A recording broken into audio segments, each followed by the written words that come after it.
If there's one thing I've learned from living near an HOA, it's that they always find a new way to stick their nose in where it doesn't belong.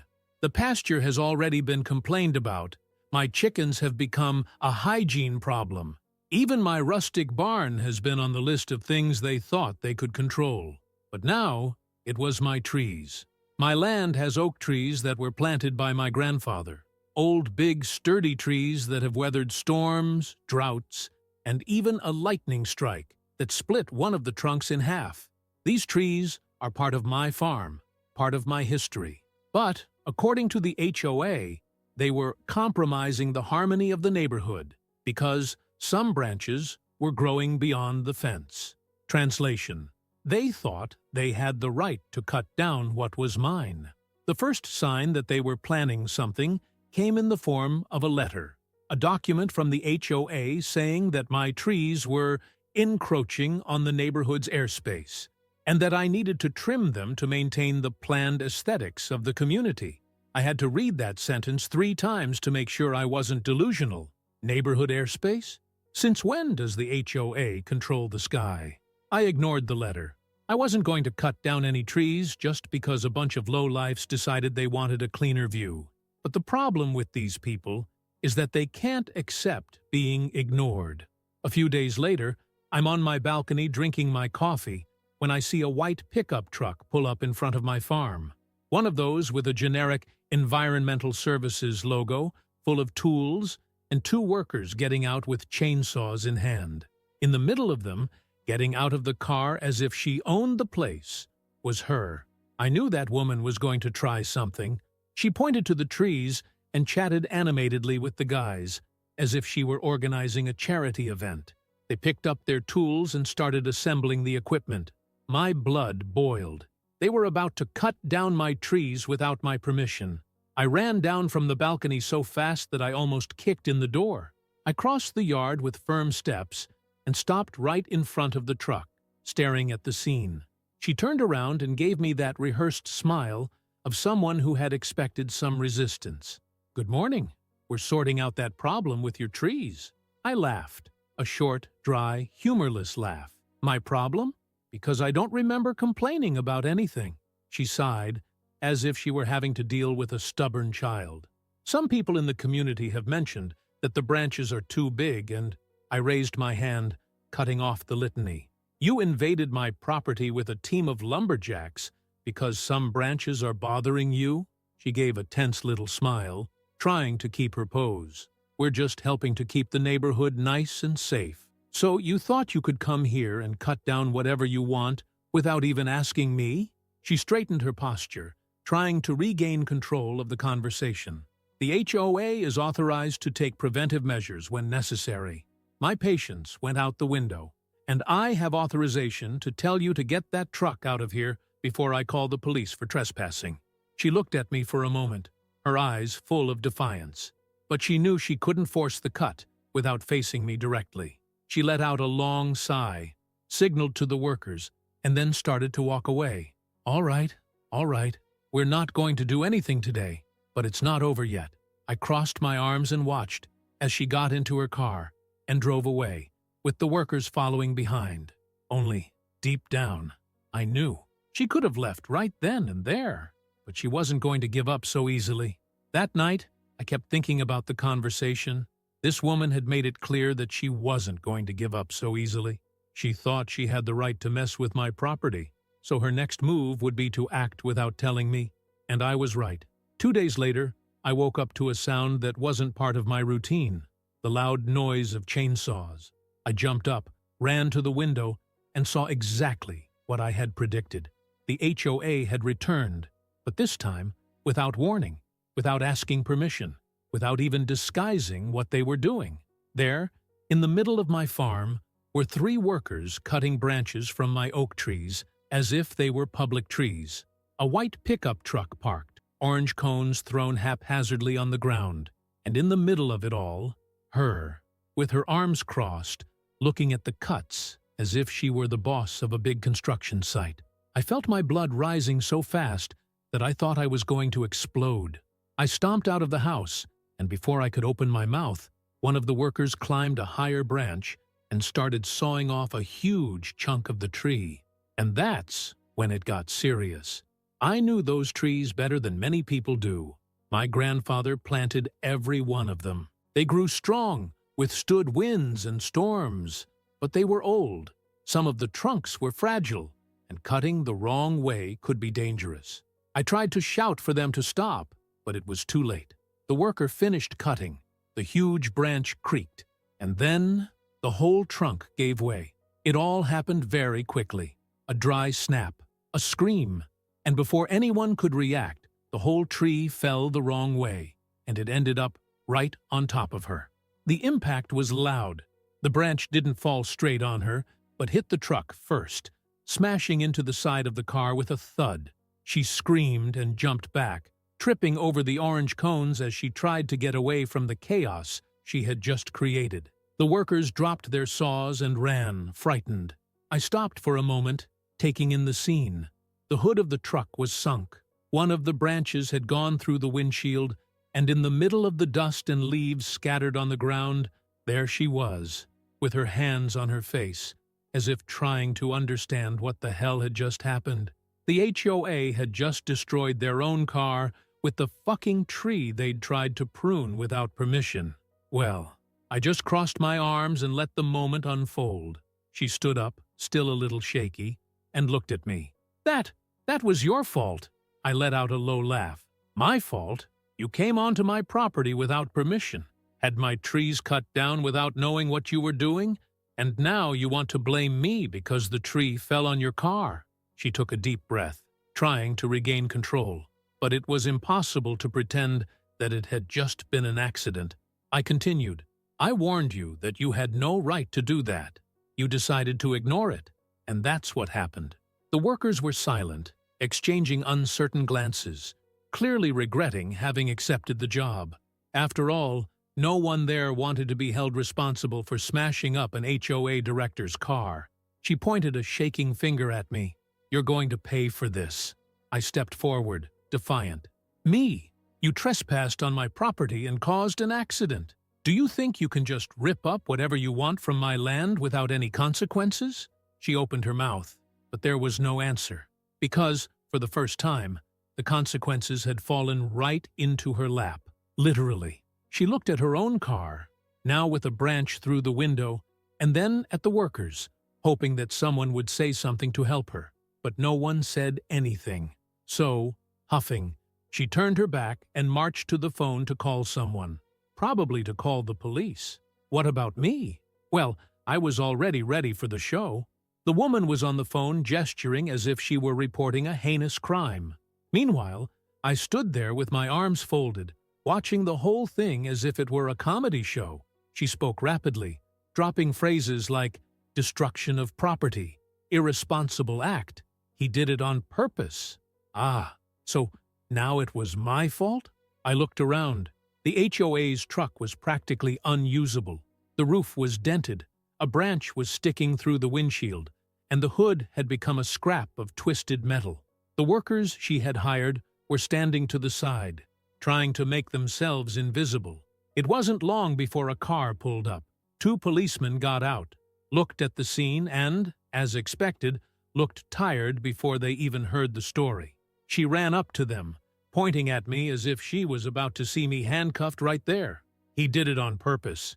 The tree fell on my car because he refused to trim the branches. The policeman raised an eyebrow, looking at the chaos. Sir, can you explain what happened here? I made a point of answering slowly, enjoying every second of her desperation. Of course, sir. This woman and her team entered my property without permission and started cutting down my trees without authorization. I warned them that they were old and that pruning the wrong way could be dangerous. They ignored it. The guy upstairs cut a branch he shouldn't have and, well, gravity did the rest. The policeman looked at the workers. Is that true? They looked at each other, clearly uncomfortable. Nobody wanted to be responsible for that mess. Finally, one of them sighed and answered, Yes, we were hired by the HOA to trim the trees. We just followed orders. The officer nodded and turned to her. So, you were cutting down trees on private property without permission? She opened and closed her mouth about 3 times, trying to find an excuse. Not quite. The trees were encroaching on community space, so the HOA has the right to maintain aesthetic order. The policeman crossed his arms. Do you have a document signed by the owner authorizing the service? Absolute silence. She turned as red as a ripe tomato. The workers now looked even smaller. Apparently, no one had stopped to think about the basic detail that they were committing trespass and destruction without permission. The policeman sighed. Sir, do you wish to make a complaint? The smile I wore was so hard to contain that my cheeks almost cramped. Yes, I want to file a complaint for trespassing and damaging my trees. She turned to me, desperate. You can't be serious. Your land was damaging the aesthetics of the neighborhood. I raised an eyebrow. And your car was damaging the aesthetics of my farm. Now it blends in with the landscape. The policemen had to hold back their laughter.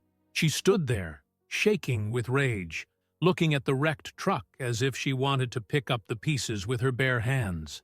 But now she had no way out. The officer wrote down the information, took my statement, and then turned to her. Ma'am, the HOA will be held responsible for the damage caused to this gentleman's property. Since you entered without permission, he has the right to file a lawsuit. She turned pale. But, the policeman continued. What's more, the tree that fell and the damage to the vehicle were the result of your actions.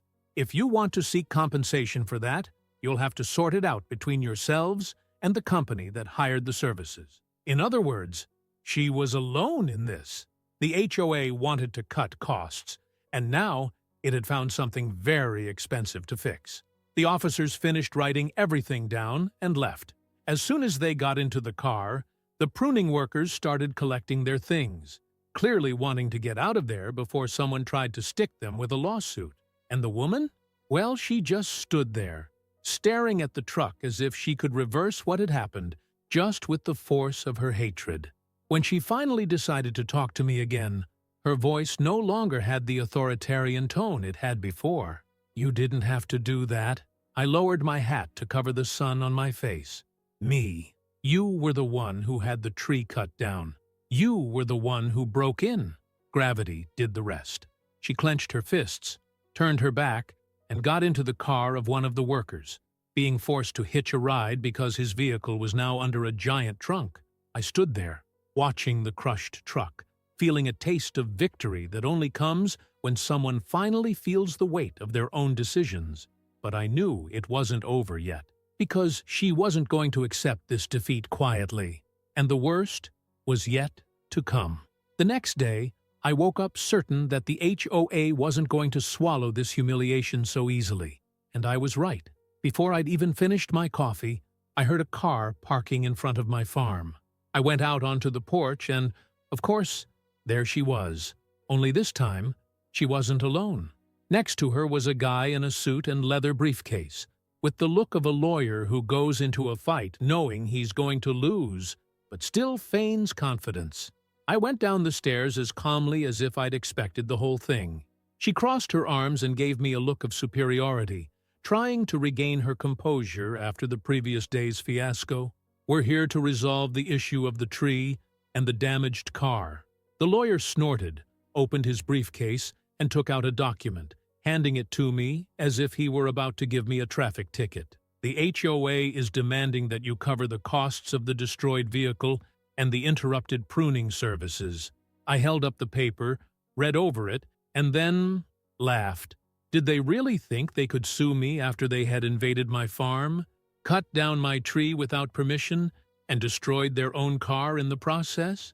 This was so ridiculous that I almost wanted to frame this document and hang it in my barn as a trophy. I handed the paper back to him and took a step back, crossing my arms. Ah, so you mean you come onto my property without permission, 'cause an accident, and now I'm responsible for the damage? She sighed, clearly frustrated that I wasn't simply signing the paper and giving in to her game. If you had done the pruning earlier, none of this would have happened. If you hadn't cut without permission, none of this would have happened. The lawyer tried to remain professional. We're willing to settle this amicably. The HOA can cover part of the costs if you assume your share of responsibility. I let out a short, dry laugh. Are you going to cover part of the costs after destroying my tree without permission? She rolled her eyes, losing patience. If you don't accept, the HOA can take this further legally. And it was at that moment that I realized she didn't know something important. I smiled. That smile of someone who is holding the best card on the table and was just waiting for the right moment to play it. Funny you should mention that. Because I've already pursued this, legally. The lawyer frowned. What do you mean? I crossed my arms and took a step forward, very slowly, letting each word fall like a brick on her head. Yesterday, after you left, I filed a police report for trespassing and damage to property. My lawyer is already preparing a lawsuit against the HOA for trespassing and destruction of protected natural property. The look on her face was one of pure desperation. The lawyer looked at her and then at me, realizing that maybe they weren't the only ones with a plan that morning. You can't be serious. Oh, but I am. And since my farm has historic records of tree conservation, I can sue you for environmental damage too. Not to mention that since this pruning was done without a technical report, the company you hired could also be held responsible. The lawyer closed the case faster than a magician performing a disappearing act. She, on the other hand, had a completely red face. I took the opportunity to deliver the final blow. So here's my proposal. You withdraw this ridiculous request for financial compensation. Assume that you made a mistake. Cover the costs of repairing my land, and I'll consider not going ahead with the case. Silence. She opened and closed her mouth a few times, not knowing how to respond. The lawyer looked at her as if to say, "You'd better accept it before it gets worse." And that's exactly what she did. Gritting her teeth, she let out a sigh and shook her head. All right then, let's withdraw the request. The lawyer looked at me and nodded, already putting the papers away in his leather briefcase. We'll contact your lawyer to formalize an agreement. And then they left. I watched the car disappear down the dirt road, and, for the first time in a long time, I felt at peace. The HOA, after so many attempts to control me, had finally screwed themselves out of their own rules. And now they knew that messing with me wasn't going to come cheap. I got my coffee, went up to the balcony, and looked at the oak trees that were still standing. Some of the branches were damaged, but at least they were still mine. And after that day, they never tried to touch a single leaf on my farm again. And of course, if you liked it, subscribe to the channel and comment on what you thought.